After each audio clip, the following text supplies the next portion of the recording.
Good evening मेरे प्यारे दोस्तों, सभी लोगों को मेरा नमस्कार। डियर स्टूडेंट, आज की क्लास में हम लोग स्टार्ट करेंगे मेंसुरेशन का एक महत्वपूर्ण चैप्टर, जिस चैप्टर का नाम है घन, घनाभ तथा बेलन। सबसे पहले डियर स्टूडेंट, घन, घनाभ तथा बेलन के बेसिक कॉन्सेप्ट को मैं आपको बिल्कुल अच्छी तरीके से समझाने वाला हूँ। उसके बाद से घन, घनाभ, बेलन से संबंधित जितने भी क्वेश्चन आपके आईईआरटी एंट्रेंस एग्जाम में पूछे जा सकते हैं, टोटल क्वेश्चन को बिल्कुल कॉन्सेप्ट के साथ आपको बताने वाला हूँ। प्रत्येक क्वेश्चन को डियर स्टूडेंट बिल्कुल कॉन्सेप्ट के साथ आपको बताऊंगा। इस तरीके से डियर स्टूडेंट मैं आपको प्रत्येक क्वेश्चन के कॉन्सेप्ट को बताने वाला हूँ कि किसी भी प्रकार का कोई भी कंफ्यूजन नहीं होगा। घन, घनाभ, बेलन के चाहे किसी भी बुक से कोई सा भी क्वेश्चन आप बिल्कुल सिंपल और आसान तरीके से सॉल्व कर सकते हैं। तो सबसे पहले डियर स्टूडेंट हम बेसिक कॉन्सेप्ट समझते हैं घन, घनाभ तथा बेलन की। उसके बाद से क्वेश्चन को बिल्कुल बेहतरीन तरीके से आपको बताने वाला हूं। सबसे पहले डियर स्टूडेंट यदि हम बात करें घन की, हम बात करते हैं डियर स्टूडेंट घन की। तो घन का यदि हम आयतन की बात करें तो घन का आयतन होता है डियर स्टूडेंट ए क्यू। घन का आयतन होता है डियर स्टूडेंट ए क्यू। घन का हम संपूर्ण पृष्ठ की बात करें कि घन का संपूर्ण पृष्ठ क्या होता है, तो डियर स्टूडेंट घन का जो संपूर्ण पृष्ठ होता है 6a²। घन का जो संपूर्ण पृष्ठ होता है 6a²। वहीं पर हम बात करें डियर स्टूडेंट की घन का विकर्ण क्या होता है, तो घन का विकर्ण डियर स्टूडेंट a√3 होता है। ठीक है, तो इन तीनों बातों को आपको ध्यान में रखना है घन में कि घन का आयतन a क्यूब होता है, घन का संपूर्ण पृष्ठ 6a² होता है और घन का विकर्ण जो होता है वो आपका a√3 होता है। नेक्स्ट हम बात करते हैं डियर स्टूडेंट घनाभ के बारे में। तो हम बात करें डियर स्टूडेंट की घनाभ का आयतन क्या होता है, तो घनाभ का जो आयतन होता है डियर स्टूडेंट लंबाई गुणे चौड़ाई गुणे ऊंचाई होता है। घनाभ का जो आयतन होता है लंबाई गुणे चौड़ाई गुणे ऊंचाई होता है। वहीं पर डियर स्टूडेंट हम बात करें कि घनाभ का संपूर्ण पृष्ठ क्या होता है, तो घनाभ का जो संपूर्ण पृष्ठ होता है डियर स्टूडेंट 2 लंबाई गुणे चौड़ाई प्लस चौड़ाई गुणे ऊंचाई प्लस का ऊंचाई गुणे लंबाई होता है। ये आपका घन का संपूर्ण पृष्ठ होता है 2√L इंटू बी प्लस का b इंटू एच प्लस का h इंटू एल होता है। हम बात करें डियर स्टूडेंट घनाभ का विकर्ण क्या होता है, तो घनाभ का विकर्ण होता है √L² प्लस b² प्लस का h² होता है। मैं थोड़ा तेजी से सारी चीजों को बताते चलूंगा क्योंकि आपका एग्जाम बिल्कुल नजदीक है, तो बिल्कुल कम समय में आपको सारी चीजों को बताने का प्रयास करता हूं। नेक्स्ट हम बात करते हैं डियर स्टूडेंट की बेलन के बारे में। नेक्स्ट हम बात करते हैं डियर स्टूडेंट बेलन के बारे में। तो हम बात करें डियर स्टूडेंट की बेलन का आयतन क्या होता है, तो बेलन का आयतन डियर स्टूडेंट πr² इंटू का h होता है। जहां पर आप पाई की वैल्यू डियर स्टूडेंट लेते हो 22/7। यहां तक आपको क्लियर है। नेक्स्ट हम बात करें डियर स्टूडेंट की बेलन का वक्र पृष्ठ क्या होता है, तो बेलन का वक्र पृष्ठ डियर स्टूडेंट होता है 2πr इंटू का h होता है। बेलन का जो वक्र पृष्ठ होता है 2πr इंटू h होता है। वहीं पर हम बात करें डियर स्टूडेंट बेलन का संपूर्ण पृष्ठ क्या होता है, तो बेलन का जो संपूर्ण पृष्ठ होता है 2πr ब्रैकेट में r प्लस का h होता है। ये आपका बेलन का संपूर्ण पृष्ठ होता है। नेक्स्ट एक टॉपिक से और आपके एग्जाम में क्वेश्चन पूछा जाता है खोखला बेलन से, तो थोड़ा सा आप खोखला बेलन के बारे में भी देख लो। बिल्कुल सिंपल है खोखला बेलन, बिल्कुल सिंपल है खोखला बेलन। तो सबसे पहले हम एक खोखला बेलन बना लेते हैं। तो इस तरीके से मैंने एक खोखला बेलन इस तरीके से बना लिया है, ठीक है। अब देखो ए हो गया और ए आपका ए हो गया, ठीक है। मैंने मान लिया कि इस खोखले बेलन की जो आंतरिक त्रिज्या है स्मॉल आर है और इस खोखले बेलन की जो बाहरी त्रिज्या है वो कैपिटल आर है और मैंने ऊंचाई को मान लिया है कि h है। तो हम बात करें कि इस खोखले बेलन का आयतन क्या होगा, तो खोखले बेलन का आयतन डियर होगा पाई आर स्क्वायर माइनस का small r square into pi, यानी इस तरीके से डियर स्टूडेंट खोखले बेलन का जो आयतन होगा वो आपका पाई ब्रैकेट के अंदर capital r square minus small r square into pi होगा। वहीं पर हम बात करें डियर स्टूडेंट खोखले बेलन का वक्र पृष्ठ क्या होगा, तो खोखले बेलन का वक्र पृष्ठ डियर स्टूडेंट हो जाएगा 2 पाई ब्रैकेट के अंदर capital r plus small r into का h। वहीं पर हम बात करें डियर स्टूडेंट खोखले बेलन का संपूर्ण पृष्ठ क्या होगा, तो जो खोखले बेलन का संपूर्ण पृष्ठ होगा डियर स्टूडेंट 2 पाई ब्रैकेट के अंदर capital r plus small r एक ब्रैकेट के अंदर capital r minus small r plus का h होगा। इस तरीके से डियर स्टूडेंट घन घनाभ तथा बेलन के जितने भी बेसिक कॉन्सेप्ट थे टोटल मैंने आपको बिल्कुल शानदार तरीके से बता दिया है।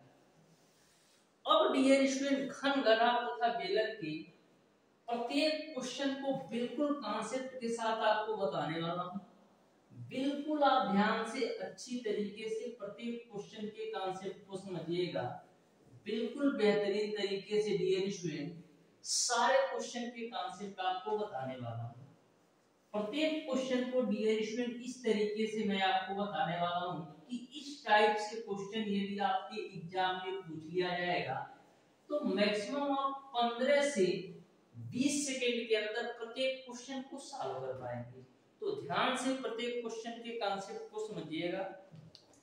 सबसे पहला क्वेश्चन आपका इस प्रकार से है डियर स्टूडेंट, एक घन का विकर्ण 6 कौड़ी में 3 सेंटीमीटर है, तो घन का संपूर्ण पृष्ठ वर्ग सेंटीमीटर में क्या होगा ये आपको बताना है। तो एक घन का विकर्ण आपको दे रखा है 6 कौड़ी में 3 सेंटीमीटर, तो डियर स्टूडेंट घन का विकर्ण क्या होता है 1 कौड़ी में 3, जिसकी वैल्यू दे रखा है 6 कौड़ी में 3। कौड़ी में 3 से कौड़ी में 3 कैंसिल आउट होगा, a की वैल्यू आपको मिल जाएगी 6 सेंटीमीटर। आपको बताना है घन का संपूर्ण पृष्ठ, तो घन का संपूर्ण पृष्ठ क्या होता है dear student 6a square.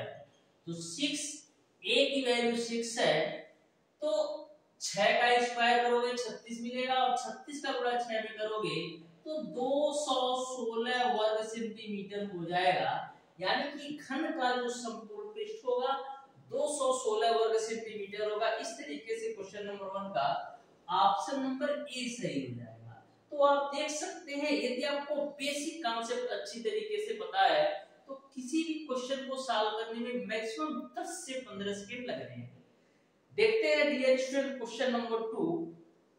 Question number 2 आपका है एक घन की कोर 20% बढ़ा दी जाती है तो घन का आयतन कितना परसेंट बढ़ जाएगा ये आपको बताना है। एक घन की कोर को हम 20% बढ़ा देते हैं तो घन के आयतन में कितने परसेंट की बढ़ोतरी होगी ये आपको बताना है। बिल्कुल सिंपल सा क्वेश्चन है, आप ध्यान से देखना। सबसे पहले मैं मान लेता हूं कि घन की जो कोर थी वो आपका 100 था। मैंने मान लिया कि घन की जो प्रारंभिक कोर थी वो आपका 100 था। 20% बढ़ाने के बाद घन की कोर कितनी हो जाएगी, पहले 100 था हम 20% बढ़ा रहे हैं यानी कि अब घन की कोर कितनी हो जाएगी 120। यहां तक आपको क्लियर है। मिनिमाइज कर दो, 20 बचे 100 अब 20 छक्का 120, यानी कि घन की जो प्रारंभिक कोर है वो आपका है 5 है और 20% वृद्धि के बाद घन की जो कोर है वो आपका 6 है। अब जब घन की कोर 5 है तो यहाँ पर आयतन कितना आएगा, आयतन क्या होता है a का क्यूब, यानी हम 5 का क्यूब करेंगे तो घन का जो प्रारंभिक आयतन आएगा 125। अब 20% बढ़ाने के बाद घन की कोर 6 हो गई है तो घन की कोर 6 होने पर घन का आयतन कितना होगा 6 का क्यूब, यानी कि आपको मिल जाएगा 216। अब देखो घन के आयतन में कितनी कितने की वृद्धि हो रही है? 125 से 216 हो रहा है, तो कितने की वृद्धि हो रही है? 6 में से 5 जाएगा 1, 21 में से 12 जाएगा, आपका कितना मिलेगा? 9। और परसेंटेज निकालने के लिए 125 आपका नीचे हो जाएगा, गुणे में आपका हो जाएगा 100।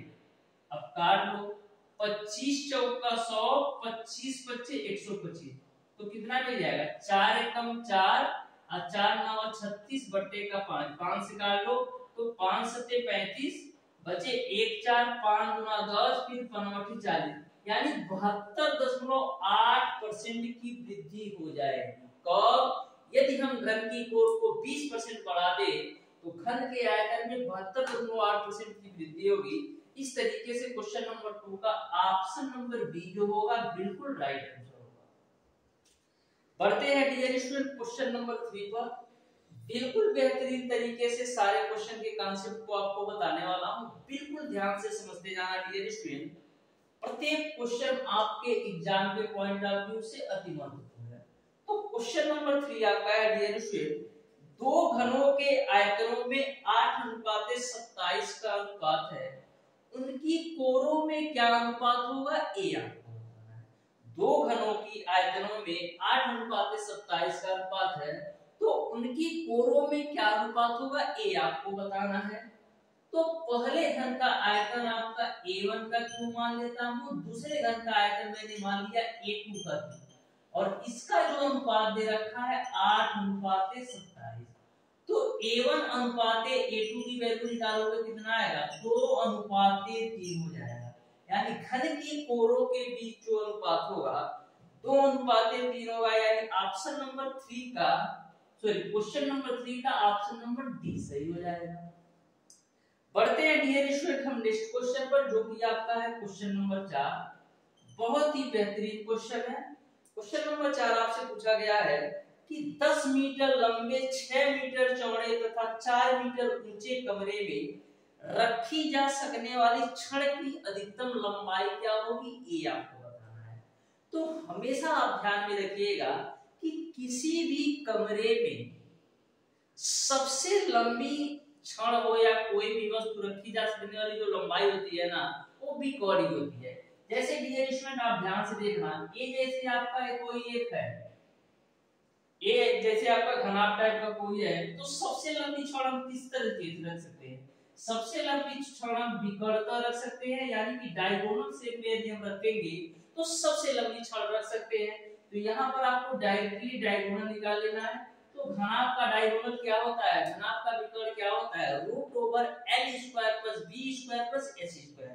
L की वैल्यू दे रखा है 10, 10 का स्क्वायर करेंगे 100, प्लस B की वैल्यू दे रखा है 6, 6 का स्क्वायर करेंगे 36, और H की वैल्यू दे रखा है 4, 4 का स्क्वायर करोगे 16 मिलेगा। तो फाइनली आपको मिल जाएगा 100, 36, 136 और 16 152। 152 का वर्गमूल निकालोगे तो 12.33 के समथिंग आएगा। इस तरीके से सबसे लंबी छड़ रखी जा सकने वाली की जो लंबाई होगी वो आपका 12.33 होगा, यानी कि क्वेश्चन नंबर 4 का ऑप्शन नंबर ए सही हो जाएगा। तो देख सकते हैं डियर स्टूडेंट, यदि आपको बेसिक कॉन्सेप्ट किसी भी चैप्टर का पता हो तो बिल्कुल बेहतरीन तरीके से आप किसी भी क्वेश्चन को 5 से 10 सेकंड में, यदि थोड़ा सा टिपिकल है तो 15 से 20 सेकंड के अंदर आप किसी भी क्वेश्चन को बहुत ही बेहतरीन तरीके से सॉल्व कर सकते हैं। बढ़ते हैं डियर स्टूडेंट क्वेश्चन नंबर 5 पर। प्रत्येक क्वेश्चन के कॉन्सेप्ट को समझना डियर स्टूडेंट, ऐसे ही क्वेश्चन आपके एग्जाम में बनते हैं। तो क्वेश्चन नंबर 5 है आपका डियर स्टूडेंट, एक गोदाम की लंबाई, चौड़ाई तथा ऊंचाई क्रमशः 5, 8 एवं 10 मीटर है। यह 7200 बोरे अनाज रखने के लिए पर्याप्त होता है। यदि गोदाम की सभी भुजाओं को दोगुना कर दिया जाए तो इसमें रखे जा सकने वाली बोरों की अधिकतम संख्या क्या होगी? ये आपको बताना है। तो सबसे पहले क्वेश्चन के कॉन्सेप्ट को समझो।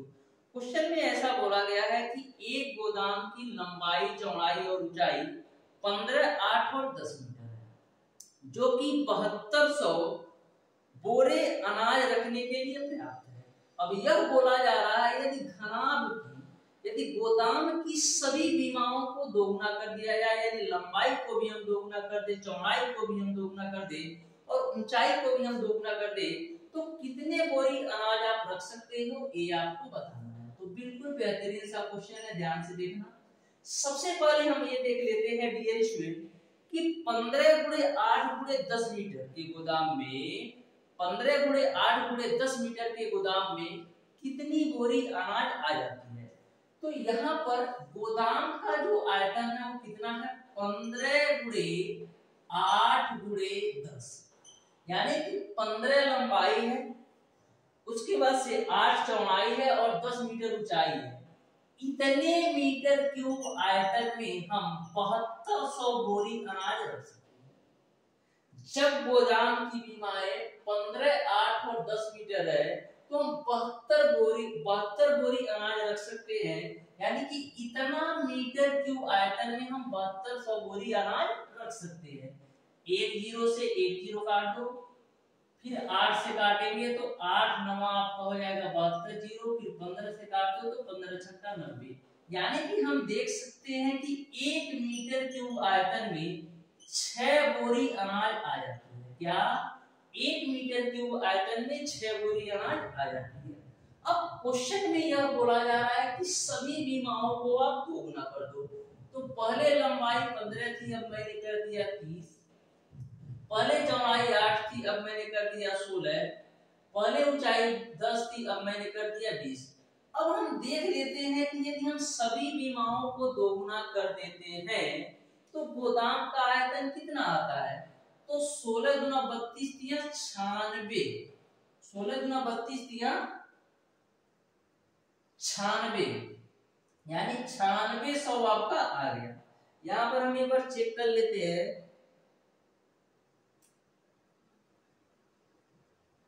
ठीक है, एक बार इसमें थोड़ा सा मिसप्रिंट लग रहा है, मैं चेक कर लेता हूँ।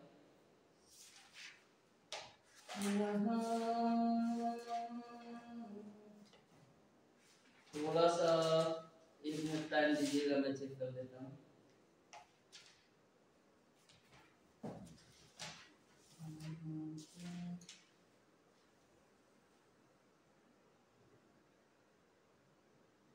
ये 1200 बोरी है डियर स्टूडेंट, इसको थोड़ा सा सही कर लीजिएगा। ये 1200 बोरी है, यहाँ 7200 बोरी नहीं है, 1200 बोरी है डियर स्टूडेंट, इसको आप सही कर लीजिए। एक जीरो से एक जीरो कैंसिल, 15 बटे 120 से 120, यानी 1 मीटर क्यूब में आपका 1 बोरी अनाज आता है। ठीक है, इसको करेक्ट कर लीजिएगा। 1 मीटर क्यूब में आपका 1 बोरी अनाज आता है, तो 9600 मीटर क्यूब में कितनी बोरी अनाज आएगा। तो 9600 मीटर में 9600 बोरी अनाज आ जाएगा। इस तरीके से डियर स्टूडेंट यदि हम गोदाम की सभी बीमाओं को दोगुना कर दे तो हम 9600 बोरी अनाज रख सकते हैं। इस तरीके से क्वेश्चन नंबर 5 का ऑप्शन नंबर बी सही हो जाएगा। बहुत ही बेहतरीन क्वेश्चन था। नेक्स्ट क्वेश्चन पर हम चलते हैं डियर स्टूडेंट, जो कि आपका है क्वेश्चन नंबर 6। बहुत ही बेहतरीन, बहुत ही शानदार तरीके से इस क्वेश्चन को भी हम सॉल्व करने वाले हैं। ध्यान से देखिएगा क्वेश्चन नंबर 6 को। बोला है एक धातु के खोखले बेलनाकार टुकड़े का बाहरी व्यास 28 मिलीमीटर तथा आंतरिक व्यास 14 मिलीमीटर है और इसका वजन 462 ग्राम है। अगर नट बनाने के लिए इस टुकड़े के 4 बराबर भागों में बांटा जाए तो हर टुकड़े की लंबाई क्या होगी, ये आपको बताना है। तो ध्यान से समझना, कोई एक खोखला बेलनाकार टुकड़ा है जिसका बाहरी व्यास आपको दे रखा है 28 मिलीमीटर और आंतरिक व्यास दे रखा है 14 मिलीमीटर और इसका जो वजन है 462 ग्राम है। तो आपको यह बताना है कि यदि इस खोखले बेलन को 4 बराबर बराबर भागों में काटकर नट का हम आकार दें तो प्रत्येक टुकड़े के यानी प्रत्येक नट का साइज कितना होगा, ये आपको बताना है। तो बिल्कुल आप ध्यान से देखना क्वेश्चन नंबर 6। सबसे पहले डियर स्टूडेंट, खोखले बेलनाकार टुकड़े का बाहरी व्यास दे रखा है 28 मिलीमीटर। तो यदि बाहरी व्यास 28 मिलीमीटर है तो बाहरी त्रिज्या कितनी हो जाएगी, 14 मिलीमीटर जो होगी बाहरी त्रिज्या हो जाएगी। अब आपको पता है कि 1 सेंटीमीटर में 10 मिलीमीटर होता है, तो यदि हम मिलीमीटर को सेंटीमीटर में चेंज करना चाहें तो इसमें 10 से भाग देना पड़ेगा, यानी 1.4 सेंटीमीटर के बराबर हो जाएगा बाहरी त्रिज्या। अब हम बात करते हैं आंतरिक त्रिज्या कितनी होगी, तो आंतरिक व्यास आपका है 14 मिलीमीटर, तो आंतरिक त्रिज्या कितनी हो जाएगी 7 मिलीमीटर। 7 मिलीमीटर को सेंटीमीटर में चेंज करोगे तो 0.7 सेंटीमीटर हो जाएगा। अब हम डियर स्टूडेंट खोखले बेलन का आयतन निकाल लेते हैं, और खोखले बेलन का आयतन निकाल लेते हैं तो खोखले बेलन का आयतन क्या होता है, पाई कैपिटल आर का स्क्वायर माइनस स्मॉल आर का स्क्वायर, और ऊंचाई हम मान लेते हैं खोखले बेलन का h है, ठीक है। अब देखो पाई की वैल्यू आप रख दो 22/7, कैपिटल आर की वैल्यू 1.4 है, 1.4 का स्क्वायर करोगे तो 1.96 आएगा, माइनस स्मॉल आर की वैल्यू 0.7 है, 0.7 का स्क्वायर करोगे तो 0.49 आपको मिल जाएगा, और h की वैल्यू नहीं पता है तो h रखो।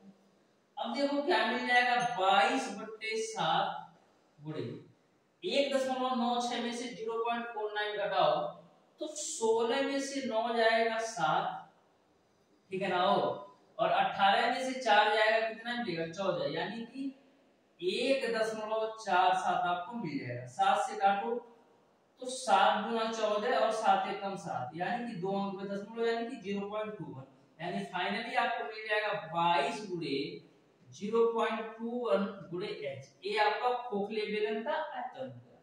अब आपने पढ़ रखा है डियर स्टूडेंट, अब आपने एक फार्मूला पढ़ रखा है, घनत्व बराबर क्या होता है, द्रव्यमान बटे का आयतन। घनत्व बराबर क्या होता है, द्रव्यमान बटे का आयतन, तो द्रव्यमान बराबर क्या हो जाएगा, द्रव्यमान बराबर क्या हो जाएगा, घनत्व गुणे आयतन। क्या होगा, घनत्व गुणे आयतन जो होगा वो आपका द्रव्यमान के बराबर होगा, क्योंकि घनत्व बराबर द्रव्यमान बटे का आयतन होता है। अब द्रव्यमान की वैल्यू दे रखा है 462, घनत्व कितना दे रखा है 10, तो 10 मैं ले लेता हूं, और आयतन आपने निकाला है 22 गुणे 0.1 गुणे h, आयतन आपने निकाला है 22 गुणे 0.21 गुणे का h। अब देखो 2 से काटते हैं, 2 इधर है 22, 2 से काटते हैं 2 दूना 4, 2 3 6, 2 एकम 2, 11 से काट दो 11 दूना 22, 11 एकम 11, ठीक है। तो h की वैल्यू क्या आ जाएगी 21 बराबर आपको मिल जाएगा, 10 का गुणा 0.21 में करोगे तो 2.1 इनटू का h मिलेगा, 2.1 से काटोगे तो 10 बार मिल जाएगा, यानी h की वैल्यू आपको मिल जाएगी 10 सेंटीमीटर, ठीक है। यानी कि खोखले बेलन की ऊंचाई आपको मिल गई 10 सेंटीमीटर। अब इसको 4 बराबर भागों में बांट दो, तो 10 को 4 बराबर भागों में बांटोगे तो कितना मिलेगा 2.5 सेंटीमीटर, यानी कि प्रत्येक नट की जो साइज होगी वो आपका 2.5 सेंटीमीटर। यदि हम मिलीमीटर में बात करें तो कितना होगा 25 मिलीमीटर हो जाएगा, यानी प्रत्येक नट की जो साइज होगी वो आपका 25 मिलीमीटर होगा। इस तरीके से डियर स्टूडेंट क्वेश्चन नंबर 6 का ऑप्शन नंबर ए सही हो जाएगा, जो प्रत्येक नट के टुकड़े की साइज होगी 25 मिलीमीटर हो जाएगा। सेंटीमीटर में बात करें तो 2.5 सेंटीमीटर होगा। नेक्स्ट क्वेश्चन पर चलते हैं डियर स्टूडेंट, हम क्वेश्चन नंबर 7 बहुत ही बेहतरीन तरीके से सारे क्वेश्चन के कॉन्सेप्ट आपको बताने वाला हूं, आप ध्यान से समझिएगा डियर स्टूडेंट, प्रत्येक क्वेश्चन बिल्कुल क्रिस्टल क्लियर बताने वाला हूं। तो क्वेश्चन नंबर 7 है, एक घनाभ के 3 संलग्न फलकों के क्षेत्रफल क्रमशः P, Q और R है, इसका आयतन क्या होगा A आपको बताना है। तो संलग्न फलक का मतलब ये होता है लंबाई गुणे चौड़ाई, या चौड़ाई गुणे ऊंचाई, या ऊंचाई गुणे लंबाई। तो यहाँ पर संलग्न फलक P, Q, R के रूप में दे रखा है, यानी कि L इंटू B की वैल्यू P है, V इंटू H की वैल्यू Q है, और H इंटू L की वैल्यू आपको दे रखा है R है, A आपको दे रखा है, H इंटू L की वैल्यू आपको दे रखा है R है। यहां तक आपको सारी बातें क्लियर है। क्वेश्चन नंबर 6 आपका छूट गया है, मैं अभी सॉल्व करा दूंगा, ये आपका क्वेश्चन नंबर 7 है, तो ध्यान से देखिएगा, ठीक है। तो इन तीनों का आपस में गुणा कराएंगे तो मिलेगा आपको L square B square H square बराबर आपको मिल जाएगा पी क्यू आर। लेकिन आपको चाहिए घनाभ का आयतन, यानी केवल L into B into H की वैल्यू चाहिए, तो दोनों तरफ आप ऐसे करड़ी लगा दो, तो L into B into H की वैल्यू मिल जाएगी root over P Q R. इस तरीके से क्वेश्चन नंबर 7 का dear student option number A सही हो जाएगा। घनाभ का जो आयतन होगा root over L into B into H हो जाएगा। यहीं पर देख लेना डियर स्टूडेंट क्वेश्चन नंबर 6 भी बिल्कुल सिंपल सा क्वेश्चन है। बोला है एक 4 मीटर गहरी और 50 मीटर चौड़ी नहर 5.4 किलोमीटर प्रति आवर की दर से प्रभावित हो रही है। नहर का पानी समुद्र में गिर रहा है। समुद्र में पानी का विसरण घन मीटर प्रति सेकंड में क्या होगा, ये आपको बताना है। तो सबसे पहले जो चाल दे रखा है ना वो आपको किलोमीटर प्रति आवर में दे रखा है, लेकिन आंसर आपको निकालना है मीटर प्रति सेकंड में। तो सबसे पहले 5.4 किलोमीटर प्रति आवर को मीटर प्रति सेकंड में चेंज करने के लिए 5/18 से गुणा कर दो, तो 18 में 54 यानी 0.0, ठीक। तो यहाँ पर मिल जाएगा आपको 1.5 मीटर प्रति सेकंड आपको मिल जाएगी चाल। अब आप बिल्कुल आसानी से समुद्र में पानी का निस्तरण निकाल सकते हैं। कैसे? 1.5 और एरिया आपका क्या है 50 और 4, 50 गुणे 4 कर दो, तो 5 चौक 20, 200 और 200 का गुणा 1.5 में करोगे तो मिल जाएगा आपको 300, यानी 300 मीटर प्रति सेकंड की रफ्तार से पानी का निस्तरण होगा। इस तरीके से क्वेश्चन नंबर 6 का डियर स्टूडेंट 300 मीटर प्रति सेकंड बिल्कुल राइट आंसर होगा।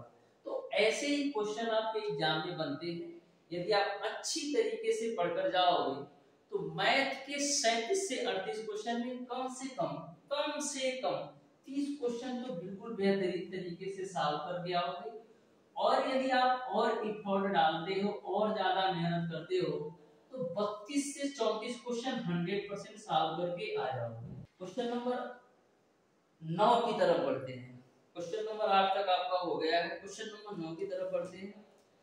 बोला है डियर स्टूडेंट कि 20 सेंटीमीटर गुणे 10 सेंटीमीटर गुणे 7.5 सेंटीमीटर माप की कितने ईंटें 2 मीटर गुणे 3 मीटर गुणे 3 मीटर माप की टंकी जो 3/4 पानी से भरी में डाली जाए कि टंकी में पानी बाहर ना निकले।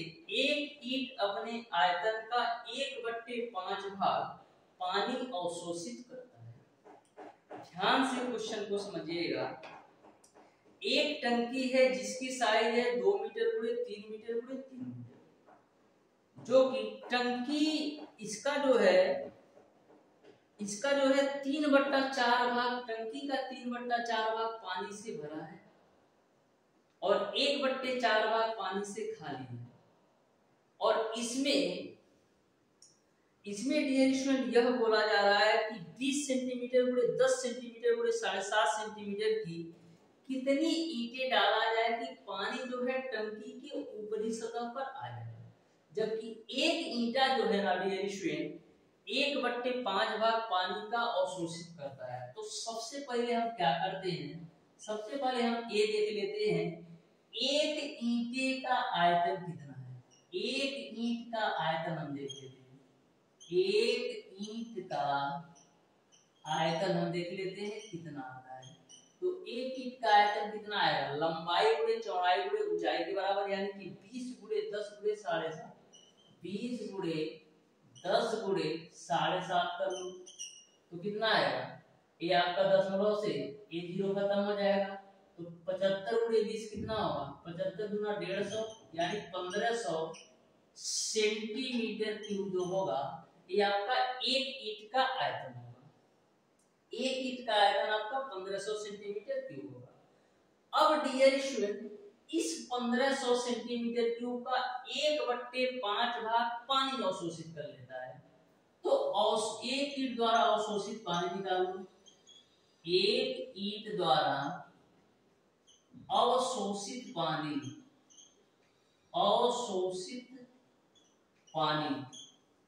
तो तो 1500 का 1/5 निकालो कितना आएगा, 5 तिया 15, यानी कि 300 सेंटीमीटर क्यूब पानी अवशोषित कर लेता है एक ईंट।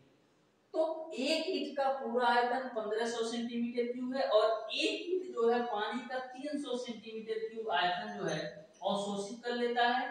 तो जगह कितना कवर करेगा, 1500 में से 300 घटा दो, यानी एक ईंट जो है केवल और केवल 1200 सेंटीमीटर क्यूब पानी अवशोषित करता है।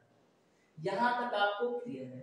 मैंने क्या किया स्टूडेंट, एक ईंट का आयतन इतना निकाला और एक ईंट जो है 1/5 बार पानी का अवशोषित कर लेता है, यानी कि 300 सेंटीमीटर क्यूब पानी अवशोषित कर लेता है। तो कितना कवर करेगा, 1500 में से 300 घटा दो, यानी कि 1200 सेंटीमीटर क्यूब जो है एरिया कवर करेगा एक ईंट। अब देखो टंकी का बोला जा रहा है कि टंकी का 1/5 टंकी का जो है 3/4 भाग भरा पड़ा है, यानी कि केवल और केवल 1/4 भाग टंकी का भरना है। तो टंकी का आयतन कितना है, 2 × 3 × 3 मीटर। तो मीटर को सेंटीमीटर में चेंज कर लेंगे तो 200 × 300 × 300, ये आपका टंकी का पूरा आयतन है। इसका 3/4 भाग पानी से भरा है, यानी कि 1/4 भाग जो है पानी से खाली है। तो टंकी के खाली आयतन निकालना, तो टंकी का खाली आयतन कितना आएगा, 4 से काटो तो 4 × 5 = 20 जीरो। अब गुणा कर लो, 2 0 2 0 1 5 जीरो हो गया, 1 2 3 4 5 जीरो हो गया, 3 3 9 25 45 हो गया। यानी कि टंकी का जो आयतन हो गया वो आपका 4540 सेंटीमीटर क्यूब हो गया। यहाँ तक आपको क्लियर है, यानी कि टंकी का इतना भाग जो है खाली है। अब देखो टंकी का इतना भाग खाली है और एक ईटा जो है 1200 सेंटीमीटर क्यूब आयतन कवर करता है। तो हम 1200 सेंटीमीटर क्यूब से इस पूरे खाली टंकी के आयतन में भाग दे देंगे तो हमको पता चल जाएगा कि कितने ईंट डालने की आवश्यकता पड़ेगी। तो हम 45 अपान टू 0 में हम 1200 से भाग दे देते हैं। 0 से 00 पहुंचे में। अब आप काट दो 6 से, 6 × 12 6 × 7 = 42 और बचेगा आपका 3 0, 6 × 5 = 30 0, ठीक है। फिर 2 से काटो, ठीक है ना, 6 × 7 = 42, 6 × 5 = 30, 6 × 5 = 30, फिर 00 है ना, तो 00, ठीक है। फिर 2 से काटोगे तो 2 3 6, फिर 2 7 14 तो बचेगा 0, यानी कि 3750 ईंटों की आवश्यकता होगी। 3750 ईंट यदि हम टंकी में डालेंगे तो टंकी के जो पानी का तल है ऊपरी सतह पर आ जाएगा। इस तरीके से क्वेश्चन नंबर 9 का dear student option number B सही हो जाएगा। 3750 ईंटों की आवश्यकता पड़ेगी टंकी के पानी को ऊपर तक लाने